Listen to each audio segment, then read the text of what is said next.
teachers shot in another part of the country. What can be done? Well, we know what can be done. You all have talked about it before. There are common sense gun safety things that we could do in this country that the majority of Americans agree on. Things like universal background checks, gun safety locks.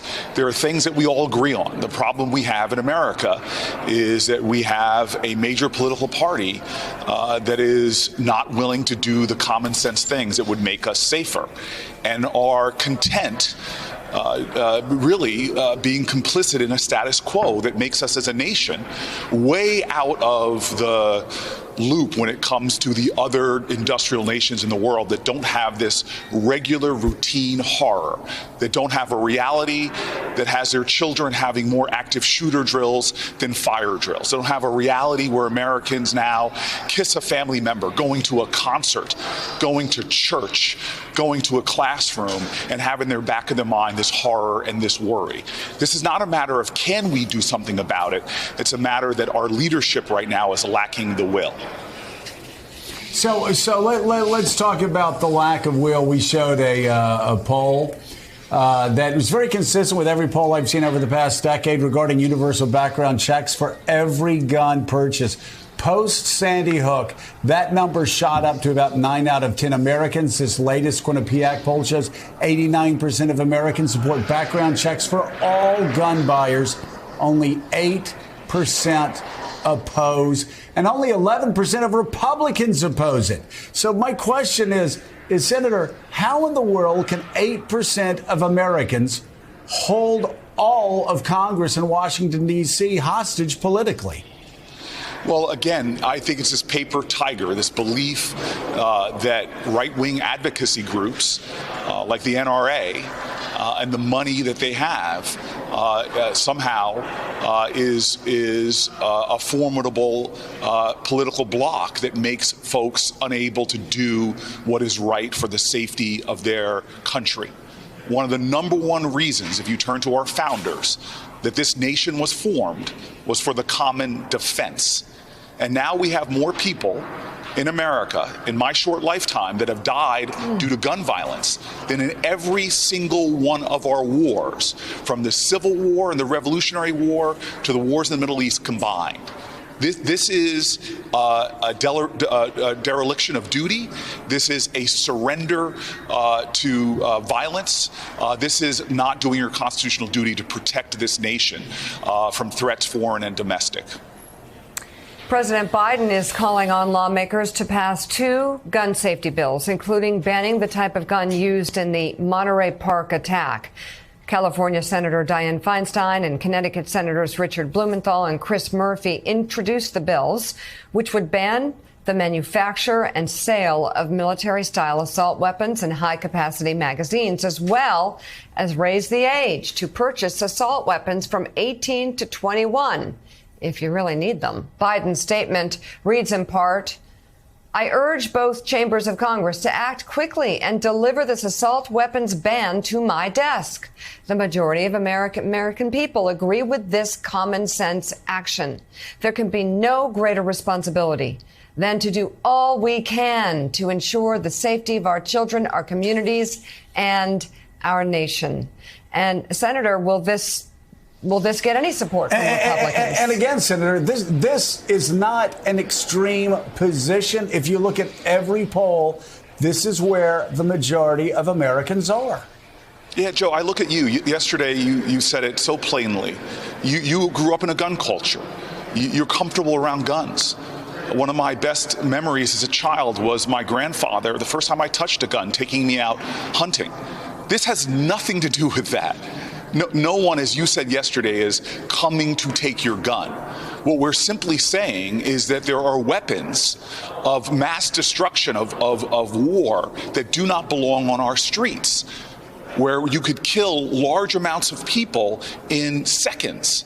And again, the American public, we know this. The last elections kind of showed this. We are a moderate nation. We understand compromise. We don't want these extremes. And these are extreme weapons that have no place on our streets or in our community. And so again, this is a political obstacle, which is actually should give some folk hope. Because there are groups in America that are amassing in terms of their political power, understanding that we are not helpless in this. Groups like Moms Demand Action are now showing greater numbers than the NRA, greater organizing capacity. And these great organizations need to become more of a national movement to save ourselves. So this is the realm of politics. And for those folks who are frustrated, get more frustrated. But let that frustration motivate you to get more engaged and more involved, because there are people to blame for these mass shootings, but this is time that we all have to take responsibility for ultimately stopping them. Senator, last hour we talked to Congressman Ruben Gallego, and we were talking about the possibility of raising the debt ceiling and talking about how the Republicans keep talking about how they want to put these spending limits across the board. But they will never show their hand. They will never tell you what they want to cut. Of course, you hear from some that they think Medicare, Social Security, Medicaid need to be slashed. But they'll never give you their plan. I want to play you what Chuck Schumer had to say about this, that if Republicans really want to slash spending, show us what you want to slash. Watch this. House Republicans, you voted for rules that require regular order for bringing bills to the floor. So put your proposals for debt ceiling on the floor, let the entirety of the House debate it and vote on it, and let the American people see and assess these cuts for themselves. Americans deserve to know what kind of cuts Republicans want to make and why they think it is worth forcing an unnecessary crisis that will hurt most American families.